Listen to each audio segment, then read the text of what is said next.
Bonjour et bienvenue dans le podcast Le Reflet des Contes, le premier podcast qui relie contes et développement personnel. Je m'appelle Galina Kojanova, je suis auteure, conteuse et master coach certifié. Chaque épisode va se dérouler en 3 temps. Immersion, analyse, action. D'abord immersion. Je vais lire un conte. C'est un moment où on va voyager dans un autre espace-temps et repousser les limites de notre monde réel. Ensuite, analyse. On va analyser le conte, repérer ses clés, symboles et messages cachés. Et pour finir, action. Je te proposerai quelques exercices et des idées de réflexion en lien avec le conte. Aujourd'hui, je vais te lire un conte des frères Grimm qui s'appelle Rumpelstiltskin ou Rumpelstiltskin. Voilà. Un nom presque imprononçable. Et c'est fait exprès. Tu vas comprendre pourquoi. Tu es bien installé? Alors écoute.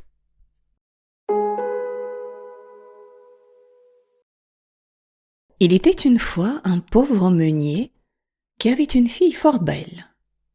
Un jour, il vint à rencontrer le roi et pour s'en faire bien voir, lui dit « J'ai une fille qui peut filer la paille en or. » Cet art ne déplaisait pas au roi. Aussi ordonna-t-il que la fille lui fît présenter. Il la mena alors dans une pièce où se trouvait un monceau de paille.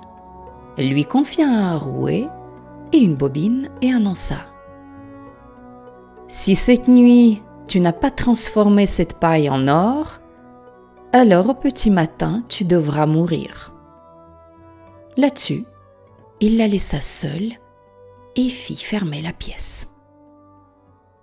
La pauvresse se trouva accablée de désespoir, car elle n'avait aucune idée sur la façon dont on pouvait transformer la paille en or. Elle fondit en larmes. Soudain, la porte s'ouvrit et un petit bonhomme entra en la saluant. « Bonsoir, jeune meunière.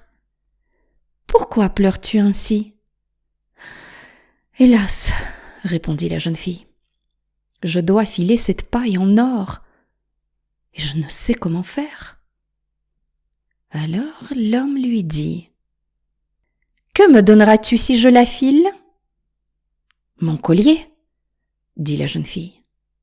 Le petit bonhomme prit le collier, s'assit devant le rouet et fila 3 fois jusqu'à ce que la bobine fût pleine.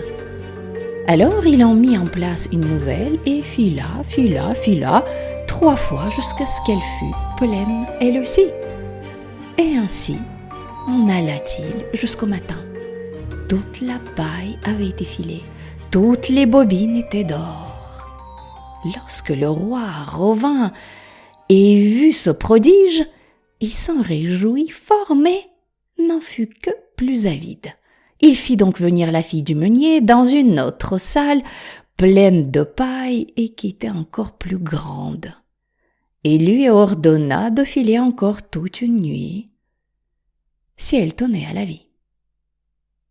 La jeune fille fondait à nouveau en larmes. Lorsque la porte s'ouvrit et laissa passer le petit bonhomme qui lui demanda de nouveau « Que me donneras-tu si je file cette paille en or ?»« Mon anneau, » répondit la jeune fille. L'homme prit l'anneau et recommença à filer avec le rouet jusqu'à ce qu'il eût transformé toute la paille en or étincelant. Le roi se réjouit intensément à cette vue, mais il n'était pas encore rassasié de tant d'or. Il fit conduire la fille du meunier dans une salle encore plus grande et déclara « Tu dois encore cette nuit filer. Si tu y parviens, tu deviendras ma femme. » Toute meunière qu'elle soit, pensa-t-il, je ne pourrai trouver épouse plus riche en ce monde. Quand la jeune fille fut seule, le petit bonhomme revint pour la 3e fois et demanda Que me donneras-tu si je file encore une fois la paille ? Je n'ai plus rien que je puisse te donner, répondit la jeune fille. Alors, promets-moi, lorsque tu seras reine, de me donner ton premier enfant. Qui sait ce qui va encore advenir ? Pensa la fille du meunier, et en ne voyant plus d'autre moyen, elle promit au petit homme ce qu'il demandait. Là-dessus, il fila encore une fois la paille en or. Lorsque le roi revint au matin et trouva tout ce qu'il avait désiré, il épousa la jeune fille et la belle meunière devint reine. Une année plus tard, elle mit au monde un bel enfant. Elle ne pensait plus du tout au petit bonhomme lorsqu'il entra dans sa chambre et demanda « Maintenant, donne-moi ce que tu m'as promis. » La reine s'épouvanta et proposa toutes les richesses du royaume afin qu'il lui laissât son enfant. Mais le petit homme protesta. « Ah non, non, un être vivant m'est plus précieux que toutes les richesses de ce monde. » Alors la reine éclata en sanglots. Quelque temps après, le petit homme lui dit « Je te laisse 3 jours. Si d'ici là tu découvres mon nom, alors tu pourras garder ton enfant. » La reine envoya aussitôt un émissaire dans le royaume dont la tâche était de recueillir tous les noms. Et toute la nuit durant, elle pensa à tous ceux qu'elle avait entendus. Quand le petit homme revint le lendemain, elle énuméra Gaspard, Melchior, Balthazar et récita tous les noms qu'elle connaissait, mais recevait chaque fois la même réponse. « Je ne m'appelle pas ainsi. » Le second jour, il fit questionner tous ces gens et récita au petit bonhomme les noms les plus inhabituels et les plus rares. Mais la réponse était invariablement « Je ne m'appelle pas ainsi. » Le 3e jour, l'envoyé revint de son périple et déclara « Je n'ai trouvé aucun nom, mais comme j'arrivais à un château au coin de la forêt, où le renard et le lièvre se souhaitent une bonne nuit, je vis une petite maison devant laquelle brûlait un feu.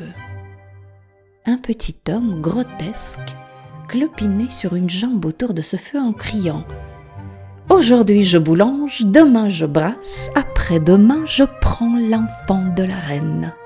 Ah, comme il est bon que personne ne sache que je m'appelle Rumpelstiltskin. » La reine jubila de connaître enfin le nom du petit bonhomme. Sitôt il fut revenu, il lui demanda « Et maintenant, reine, me diras-tu le nom que je porte ?» Elle répondit « T'appelles-tu Kunz ? Non. T'appelles-tu Heinz ? Non. T'appellerais-tu par hasard Rumpelstiltskin ? Oh, mais c'est le diable qui te l'a dit !» s'écria le petit homme, et il frappa si violemment le sol de son pied qu'il s'y enfonça jusqu'à mi-corps. Et alors, de toute la fureur de ses 2 mains, il tira sur sa jambe gauche, si bien qu'il se déchira lui-même par le milieu.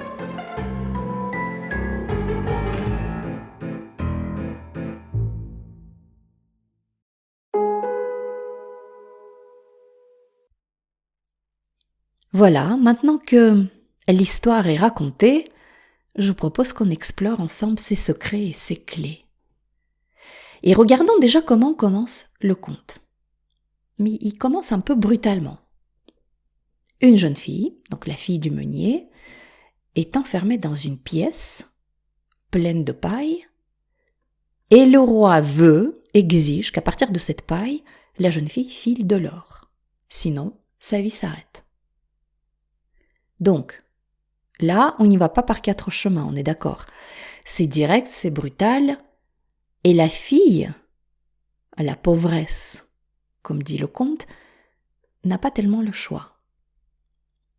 Qu'est-ce qu'elle va faire ? Mais avant, ce vieux conte peut peut-être nous rappeler des moments un peu difficiles comme ça de notre vie moderne. C'est une bonne métaphore de nos vies modernes. Nous avons tous des moments où la vie va nous imposer, quelque part, de filer de l'or à partir de la paille. Autrement dit, quand il faut relever des défis impossibles alors qu'on n'a rien du tout sous la main, ou alors quand on nous demande de briller, briller comme de l'or, justement, alors que peut-être ça n'est pas le bon moment pour nous. Ou lorsqu'il faut être à la hauteur, à la hauteur d'un statut, par exemple, d'un job, ou d'un challenge auquel on n'a pas été forcément encore préparé. Tout ça est très inconfortable. Parfois, ça arrive comme ça brutalement. Parfois, ce sont même des situations un peu cruelles. Mais ça a du bon parce que dans certains cas, ces situations-là vont nous permettre de nous dépasser et effectivement être à la hauteur, briller et presque faire l'impossible. Mais ça a aussi un prix. Et on va en parler. Donc si on revient au conte, pour retrouver notre jeune fille, et tiens, je vais citer le conte ici. Donc, la pauvresse se trouva accablée de désespoir, car elle n'avait aucune idée sur la façon dont on pouvait transformer la paille en or. Et alors, qu'est-ce qui se passe? Alors là, surgit un petit être étrange, difforme, et qui détient un pouvoir incroyable. Justement, lui, il sait comment transformer la paille en or. Il y aura un prix à payer, bien sûr. Donc, ce petit bonhomme, c'est qui? C'est notre ombre. Alors, qu'est-ce qu'on entend par là? Là, on est dans l'enseignement de Jung, et dans le sens jungien, l'ombre, ça peut être un réflexe, une pulsion, une force en nous, souterraine, puissante, difficile, mais créative et débrouillarde. Voilà. Et on va développer ce sujet un peu plus tard dans l'épisode. Écoute bien. Alors donc cette force-là va se proposer de nous sauver, parce qu'elle en a les capacités. Comme ce petit être-là, qui sait transformer justement la matière brute, la paille, en richesse, en or. Et symboliquement, qu'est-ce que ça représente? Regardons les symboles. La paille, ce sont nos émotions brutes, nos instincts, nos blessures peut-être, nos parts pas très glorieuses, un peu honteuses comme ça. Et l'or, évidemment, ce sont nos réalisations, les créations, la richesse intérieure qu'on tire justement quand on arrive à transformer tout ça, voilà, en quelque chose d'abouti. Bon, comment est-ce que l'ombre s'y prend pour faire ça, pour transformer la paille en or? Une colère, qui est une émotion brute, va nous donner de l'énergie pour agir, et agir avec force et détermination. Une ambition démesurée, justement qui nous vient peut-être d'une blessure de ne pas avoir été assez, cette ambition-là, elle va nous pousser à réussir à tout prix. Et on n'aura pas de repos tant qu'on ne l'a pas réalisé. Et puis, je sais pas, on peut prendre un autre exemple là. On peut avoir savoir faire un peu cette stratégie manipulatrice comme ça, savoir ruser. Cette part en nous qu'on n'a pas forcément envie de dévoiler aux autres. Cette ruse peut nous faire gagner du temps dans une situation critique. Ce sont des forces de l'ombre en nous. La liste n'est pas exhaustive évidemment, mais ça donne déjà une idée. Et dans certaines situations critiques, recourir à cette force, temporairement, peut être salutaire et même indispensable. Le mot-clé ici, c'est temporairement. Parce que la question est qu'est-ce qu'on fait dans la durée? Ça n'est jamais gratuit. C'est comme faire un pacte avec le diable. Tiens, je te livre une solution qui marche, mais tu vas devoir sacrifier quelque chose. Donc, le petit bonhomme demande quelque chose d'extrêmement précieux, et que la jeune fille d'ailleurs ne parvient pas encore à appréhender. Il lui demande, ou plutôt il lui fait promettre, je cite le conte, « Alors promets-moi, lorsque tu seras reine, de me donner ton premier enfant. » La jeune fille, totalement désespérée d'être sauvée d'une mort certaine, si elle ne parvient pas à filer assez d'or pour le roi, elle lui fait cette promesse, en se disant « Oh là là, mais qui sait ce qu'il va encore advenir ?» Donc pour elle, c'est juste totalement incertain et totalement abstrait. Elle a beaucoup de mal à s'imaginer reine. Tout de suite, maintenant, il est question de survie pour elle. On va déjà sauver sa peau et pour le reste, on verra plus tard comme on dit. Donc, elle accepte le marché. Le marché diabolique, évidemment. Et en plus, elle l'accepte comme ça dans la hâte, ce qui est normal, hein, on a bien compris, on lui a dit qu'elle allait mourir si elle ne faisait pas le job. Mais on sait que toute hâte vient du diable. Que représente le sacrifice de cet enfant? Dans des situations comme ça, une poursuite de son ambition coûte que coûte, une colère qui nous conduit à faire certaines choses avec beaucoup d'énergie, cette soif de briller ou la jalousie qui nous pousse à posséder à tout prix ce truc, cette chose, cette personne. Dans toutes ces situations, ce qui est sacrifié, c'est souvent des choses comme notre authenticité, notre alignement intérieur et aussi notre enfant intérieur. Cet enfant intérieur, c'est notre soi en devenir, notre potentiel le plus précieux. C'est quelque chose qui est notre essence même et qu'on doit chérir. Mais on ne le comprend pas toujours, ça peut sonner un peu abstrait comme ça, du moins pendant un certain temps. Et parfois, la compréhension arrive plus tard, parfois même presque trop tard. Donc, la fille du meunier va dire oui et va promettre de donner au diable ce quelque chose qui est encore totalement hypothétique pour elle. Alors, si on fait le parallèle avec nos vies d'aujourd'hui, comment ça se passe? Par exemple, pour finir cette présentation si importante, je vais rester debout toute la nuit. Dans le cas extrême, ça paye. Mais si je le reproduis encore et encore, je vais commencer à grignoter mon capital santé et je brûle. Dans la durée, je vais faire un burn-out. Mais dans le feu de l'action, les conséquences paraissent encore assez abstraites en fait. Et puis bon, ça arrive qu'aux autres, pas à moi. On va prendre un autre exemple. On veut prouver à tous ces gens qui ne croient pas en nous, ou à cet employeur qui nous a virés, qu'on est capable. On est capable de s'en sortir et même faire mieux. On est en colère. La colère nous donne vraiment cette énergie incroyable et on avance comme ça. Et peut-être même on parvient à prouver quelque chose. Et peut-être d'ailleurs on arrive à obtenir ce qu'on cherchait tant.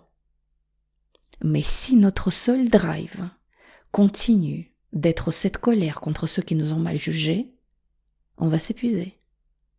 Et là aussi, on va se cramer. Bref, les exemples sont vraiment nombreux. Et il y a un petit détail intéressant ici. Dans le conte, le petit bonhomme diabolique, revient donc chercher son dû et la reine éclate en sanglots. Parce qu'entre-temps, la fille du meunier est devenue reine et mère. Et donc la reine lui propose toutes les richesses de son royaume. Mais, qu'est-ce qu'il dit le petit bonhomme?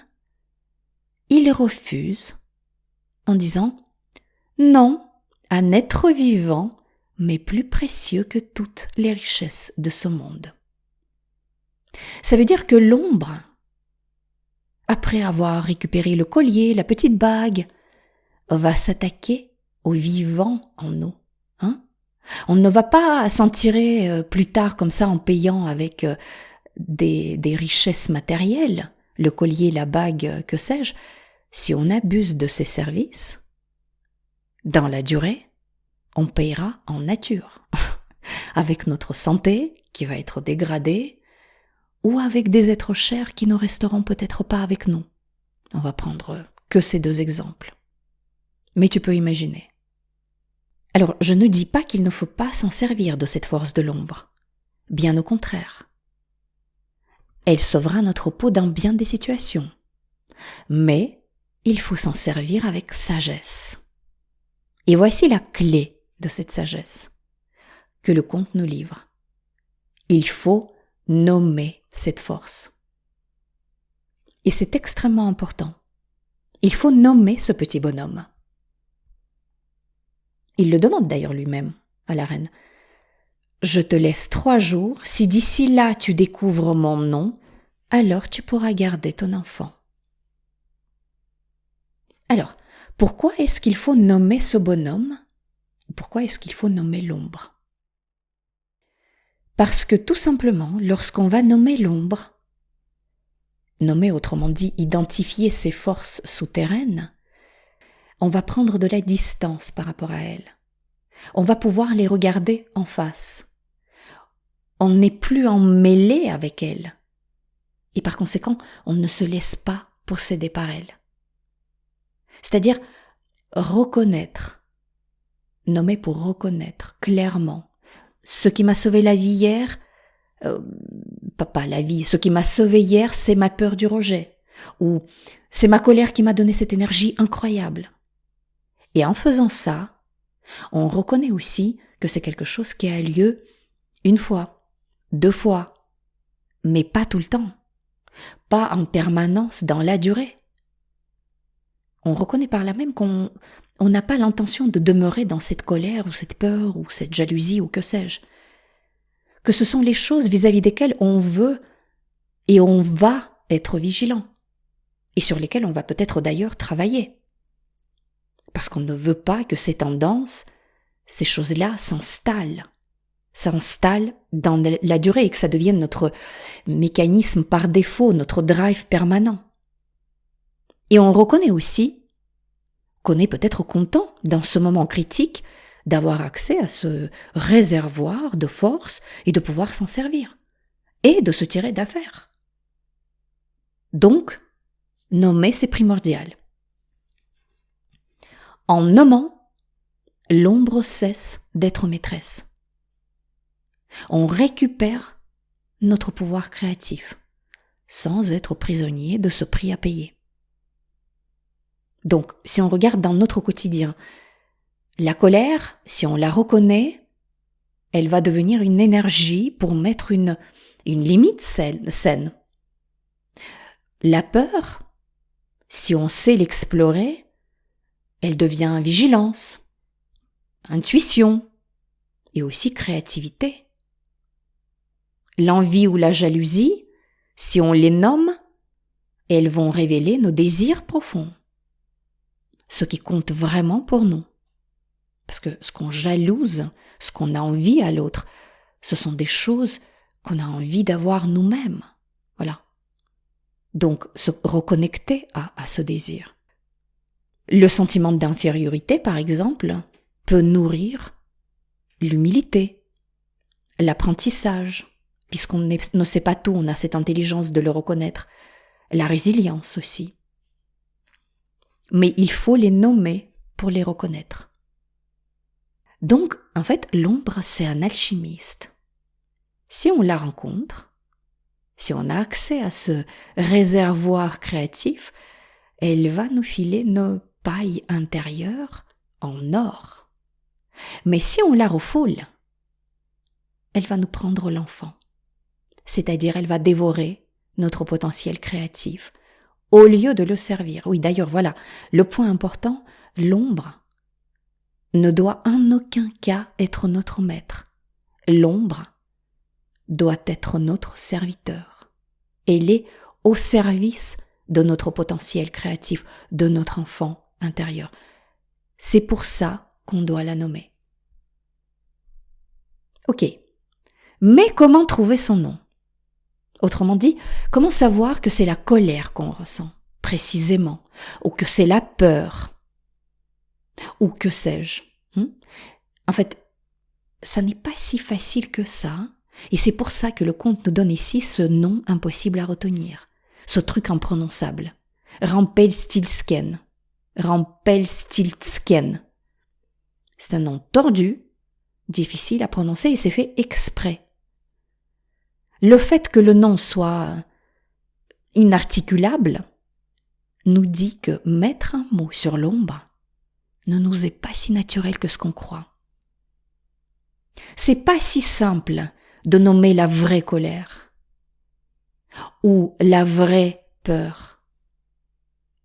Ça va nous demander un effort de conscience parce que ça va heurter un peu notre logique. Et d'ailleurs, avec l'ombre, il n'y a aucune logique. Mais par contre, une fois que le nom est trouvé, la victoire est totale. Donc, dans l'imaginaire symbolique, un nom compliqué pour nommer l'ombre traduit justement la difficulté réelle d'identifier ce qui nous gouverne dans notre inconscient. La reine ne découvre pas le nom du bonhomme comme ça avec une logique ou une déduction rationnelle, mais elle le découvre par hasard, parce que son messager surprend Rumpelstiltskin qui chante et se vante et prononce son propre nom. D'ailleurs, il parle de lui à la troisième personne. Et ça montre aussi, tiens, c'est intéressant, que l'ombre peut se trahir elle-même. Elle finit par se montrer. Parce que l'ombre a parfois des excès d'orgueil comme ça. Donc, c'est intéressant. L'ombre qui a tendance à l'orgueil, elle pense qu'elle est toute puissante et c'est ça qui va finir par la perdre. Donc, l'ego croit pouvoir cacher les choses. C'est pour ça qu'on ne peut pas accéder avec la logique à cette cachette-là. Mais ces choses s'expriment à travers les choses non logiques, des lapsus, des rêves, des symboles, des comportements contrôlés, voilà, toutes ces choses-là. Trouver le nom, ce n'est pas chercher activement, avec la raison, c'est justement rester attentif aux signes, à toutes ces choses-là qu'on vient de nommer, des rêves, des synchronicités, des rencontres, des paroles anodines, comme ça, voilà. Parce que l'univers ou l'inconscient vont nous envoyer des indices. Et il faut rester vigilant. Par contre, si on cherche avec la logique et la déduction, on ne trouvera jamais. Jamais la logique ne nous fera nommer nos forces et nos pulsions obscures, jamais. Donc, la reine gagne parce que elle écoute, elle ou son messager, observe et reste ouverte à l'inattendu. Elle ne force pas la solution, malgré la pression, elle n'a que 3 jours, bon, c'est le conte. Elle laisse les signes venir à elle. Donc, le message implicite du conte ici, c'est pour intégrer l'ombre, il faut de la vigilance et de l'attention très subtile. Et d'ailleurs, quand on dit intégrer l'ombre, c'est intégrer une petite partie de l'ombre. À un moment donné, on va intégrer la peur, on va la reconnaître en soi. Un peu plus tard, on va reconnaître la colère. On va aller chercher et reconnaître la jalousie. Voilà, on ne reconnaît pas l'ombre une fois avec un nom unique pour tout. On comprend bien que l'ombre est constituée de plusieurs parties. Donc voilà. Donc on disait, il faut de la vigilance et il faut de l'attention et tout ça est très subtil. La seule volonté ne suffit pas. Donc, résumons maintenant. On a tous une part d'ombre au fond de nous. Des parts d'ombre au fond de nous. Nous avons tous un petit Rumpelstiltskin ou des petits Rumpelstiltskins qui vivent en nous. Le petit bonhomme, il est difforme, effrayant, mais il est très très très créatif. Et évidemment, il peut nous venir en aide. Donc c'est notre ombre, on a dit, ou une part de notre ombre. Et cette ombre nous donne du pouvoir et de la créativité. Et on aurait tort de ne pas s'en servir dans certaines situations critiques. Mais attention à ne pas signer le pacte avec le diable. C'est quand on refuse justement de voir ces parts d'ombre en nous et quand on fait des compromis dangereux et surtout dans la durée. Parce que il y a un prix à payer, on l'a dit et on l'a redit. Donc si on n'en prend pas conscience, l'ombre va exiger de sacrifier quelque chose de très précieux, de plus précieux en nous en fait, et de plus vivant en nous, notre enfant intérieur. La clé pour éviter de tomber dans ce pacte, ou pour rompre le pacte, c'est de nommer cette ombre, cette colère, cette peur, cette jalousie, tout ce dont on a parlé. Ce que nous nommons perd son pouvoir sur nous. Il ne peut plus nous dominer. Mais découvrir ce nom n'est pas si facile. Et ça n'est certainement pas un processus qui va s'appuyer sur la logique. Donc, il faut être vigilant et attentif aux signes, aux synchronicités, aux ressentis, aux rêves aussi. Par contre, quand on parvient à nommer cette ombre, et donc intégrer cette partie d'ombre à soi, reconnaître qu'elle fait partie de nous, là, c'est comme si on ouvrait le robinet de la créativité. On va pouvoir y accéder à chaque fois qu'on en a besoin. Intéressant? Alors, je te propose un exercice pratique qui s'appelle le journal de l'ombre. Première question.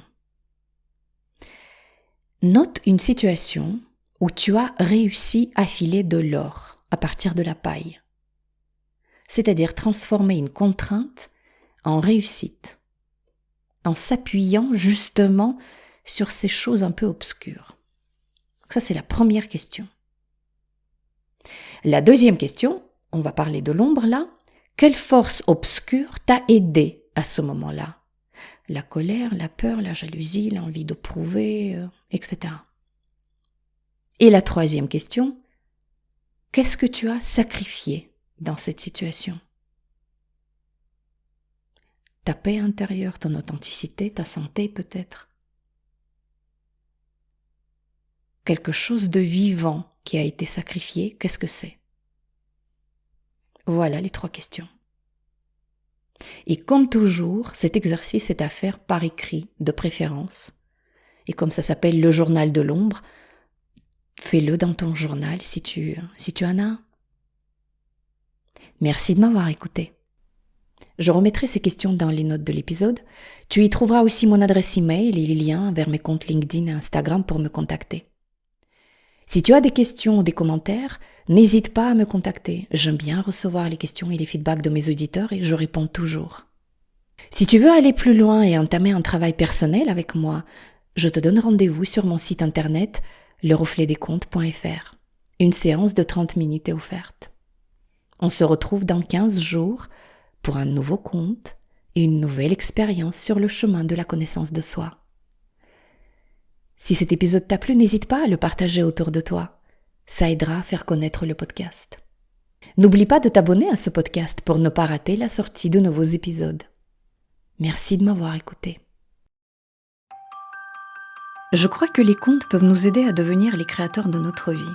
Créer son conte, sa vision, c'est une étape essentielle pour prendre sa vie en main. Dans ce podcast, j'aimerais t'offrir des outils pour écrire ton conte à toi, celui qui te permettra de créer ton avenir. Car si tu ne le fais pas, qui le fera? À très vite pour un conte.